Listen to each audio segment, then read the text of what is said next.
I wonder this, when you had back surgery, obviously, but until you have it, you know how guys like us in the media, oh, he's lost a step, he ain't that good anymore, he's not dominant. Yeah. And I know you hear all that because guys that claim they don't underline, because we read everything about us, you know everything that's being said about you. How frustrating is it that you can't fight back against that by saying, hey, guys, I'm not healthy. I haven't lost a step. And does that fuel you to get back to where you think you're going to be? I think as a competitor, you got to let sometimes the critics fuel, the positivity of, okay, I can do better. Or the thing is, like, if you're hurt, no matter what, you get out there and play, it's an image that you leave. But the thing is, what comes next, you rehabilitate yourself, you go out there and play, and you shut the mouths up.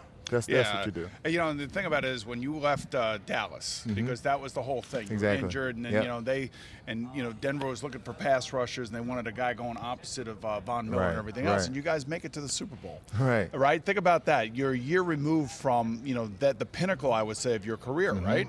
And now you lose your defensive coordinator, you lose your head coach, and things are changing in Denver pretty rapidly. So you're expected to go back there full steam ahead with a whole new coaching staff and everything else. I think, and that's the thing, like, football is about the unknown, how well you can adapt, how well the team can adapt, and that's when the guys in the locker room, that's when it's the most important, the leadership in the locker room, because if you got a lot of guys, you got new coaches coming in, you got new scheme coming in, it's not really about the coaches. I mean, you're going to learn new terminology, but do the guys accept what's going on? It's the whole group. Yeah, but I would think, Boom and I argue about this all the time, for what you do, what your specialty is, it don't matter who's coaching. It doesn't matter the system. It doesn't matter. You have to go get this guy, go get that guy. Like, I always think we complicate or we overstate on defense, especially. A new coordinator comes in. You know where you're playing. Right. You know if you're in a 4-3 or 3-4, whatever the defense is, and you have one job. Go get the quarterback. So it doesn't matter what they call it. Go get the quarterback, right? And for me, it's just learning, okay, if it's, let's say with Wade, if it's Sam Wheel Wink 1 and we're rushing. Sam Wheel Wink 1. Yeah, I'm the wheel, so that means you're coming. He comes off the weak side. Exactly. I want to make sure our audience. I know this stuff. I play Madden. He likes being over there where there's only a tackle that is. But now they starting to put a chipper over there with the. I played with one of the great chip blockers of all time. His name was Larry Centers in Arizona. He used to kill you guys. Yes, I hate those guys. Ask Michael Strahan about I hate those guys. So here's the thing that I want to know. Sam Wheel Week 1. Wink. Wink 1. Yes. Wink meaning the wheel. The will. Yeah, the wheel backer, the weak backer. Got it. Okay, go. So here's what I ask you. New England Patriots, the reason you guys beat them last year is you had them at home, you had them in your building, and your defensive line was all over Tom Brady. I think you hit him like 23 times that game. Does Atlanta have that type of personnel to do what you guys did and what the Giants have done to them in 2 Super Bowls where they came in and upset them? I think the thing is with Vic Beasley and Dwight Freeney, the way that both of them are playing right now, they're playing hot. And they are getting pressure on the quarterback. I know that they can do it. And they just got to figure out how Brady's going to, snap count, passing the ball, and I think they can get it done. Let me ask you this. In that game, I mean, it was a classic, one of the great championship games in recent memory. When Gronk catches the touchdown. Oh, man. That's what I wanted to hear. Oh, man. And now you're saying, holy crap. Right. They're going to tie the game. Exactly. Got to be a part of you that thought they're tying the game. Here we go. No? You know what's so crazy? I was actually on the line. I came around the corner, and I grabbed Brady. All of a sudden, he spins around. I thought it was a sack. Right. And I looked down the field. It was, what about a 60-yard catch? Yeah. I don't know how long the catch was. There's one down the middle. That was the long one. I'm talking about that long one. The long one. Deflating like one. Down the middle, over everyone's head. Yeah, I got you. So that one, you're like, I can't believe that just happened.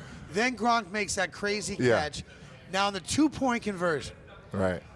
No one talked about it, but I kept saying it. For some reason, he didn't look for Gronk because he's wide open. Right. Coming across the end zone. Walk me through. Mentally, you got to be like, holy, what are we doing? On that 2-point conversion, I was so tired, but I probably hit Brady like 3 times before that.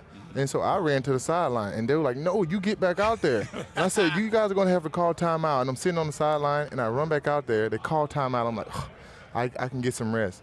When he rolls out to his right, I don't know why he didn't see Gronk. I mean, but I was pursuing from the backside. Vaughn was from the front side. And I'm glad he didn't see him. When you're going through a play like that, I just going to seem like a silly question. Do you have total clarity? Is it slow? Is it just instinctual? I got to go get the guy. And walk people through what it's like being on the field. When he rolls right, you're chasing him, and the ball comes out of his hands, and you don't know. Is that a slow motion moment or no? I mean, as a defensive end, you don't know where the ball's going. But the thing is, I know exactly instinctively, like where the tackle, if he's going to block down, if he's going to block out, if somebody's going to chip me. And I knew they were going to block down, so I got tighter to the tackle and saying, I need to beeline to Brady, at least make him make an indecisive decision. And that's what I did. So it's a hard thing to do. But well, could you tell that Brady was frustrated in that game? He was. He was. Now, Yeah. how about Cam Newton in the Super Bowl? Same way. So when did you guys realize that you had Cam Newton frustrated? Probably like the second quarter after I hit him right before the game, the halftime. Now, do you talk to these quarterbacks after you hit them? I don't say anything. You don't say I don't say anything, Right. but they know I'm coming. I would talk smack nonstop. I know you would. When Cam didn't go to pick up that fumble, do you guys talk about that on the sideline like, we got him? No, he was actually right there, but I had my hand on it. All the guys are coming, and we was able to get it. I think somebody knocked it out of my hand, and then TJ picked it up right by the end zone. Go ahead by the end zone. Yep.